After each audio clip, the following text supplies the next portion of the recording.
Hi everyone, welcome back to Learn with Michaela, and today we're going to be looking at 10 common mistakes in English and how to fix them.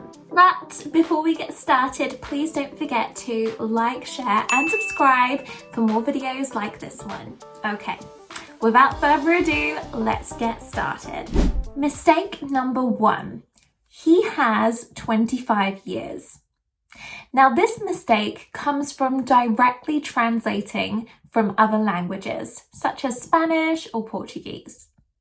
In English, we actually say, he is 25 years old. In English, we use the verb to be for age, not have. For example, how old are you? I am 30 years old. Mistake number 2. People is friendly here. The word people is a tricky word because it sounds as though it's singular, but really it is plural. So we should say people are friendly here. If it helps, try and think of it as people, they. People are friendly. People, they are friendly. Or people are happy today. They are happy today. Mistake number 3. Perhaps one of the most common amongst my students. I am agree. Agree is a verb on its own. It does not need am or do. So if you want to agree with someone, you can say, I agree with you. Or you can simply say, I agree, or I don't agree. Mistake number 4. I didn't went. Remember, after did, we always use the base form of the verb. It's not I didn't went to school, it should be I didn't go to school. Or, did you go out? No, I didn't go. Mistake number 5, more better. When really we just say better. Remember, better already means more good. So you can say, this one is better than that one, not this one is more better than that one. And don't forget that better is a comparative. So whenever you use it, you need to be comparing two things. Mistake number 6, I'm boring. Now, this isn't incorrect, but I don't think it's what you want to say about yourself. I think you want to say, I'm bored. Remember, adjectives ending in ed can be used to describe how we feel. For example, I'm tired, I'm bored, I'm excited. However, adjectives ending in ing describe something else. Boring movie, exciting news. So if you say I'm boring, you're basically saying that you make other people feel tired. So instead of saying, I'm boring today, you really should say, I'm bored today. Mistake number 7, she can to sing. She can to dance. He can to talk. Remember, with modal verbs like should, must, can, can't, you do not need to use to before the verb.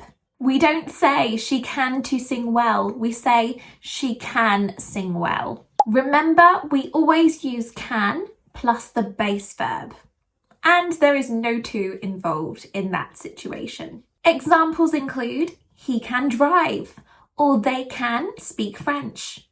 There is no to on the scene here. Mistake number 8, it depends of. Remember, in English, depend is always followed by on, not of. It depends on the weather, not it depends of the weather. Some other examples include, it depends on the time, or it depends on the situation. Mistake number 9, I'm studying actually.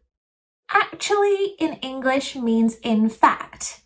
It doesn't mean currently, like in Spanish, it would mean actualmente. But in English, actually means in fact. So instead of saying, I'm actually working from home, it would be better to say, I'm currently working from home. A synonym of currently is right now. So you could also say, right now, I'm working from home. Actually, in English is more used to talk about surprising truths. Like perhaps someone says to you, I thought that you really like chocolate. You might respond, actually, I don't like chocolate. And finally, mistake number 10. I didn't understood. This is the same as something we looked at earlier. With didn't, we always use the base verb afterwards. So it's incorrect to say, I didn't understood the question. What we should say is, I didn't understand the question. So there you have it. Those are 10 common mistakes and how to fix them. These are such small mistakes, but they will make a huge difference to your speaking and writing in English. And let me know in the comments if you have made any of these mistakes before. It's too easily done. And before you go, if you found this video helpful, please don't forget to give it a thumbs up and subscribe so you never miss another English learning video. Thank you for watching, and I will see you in the next video.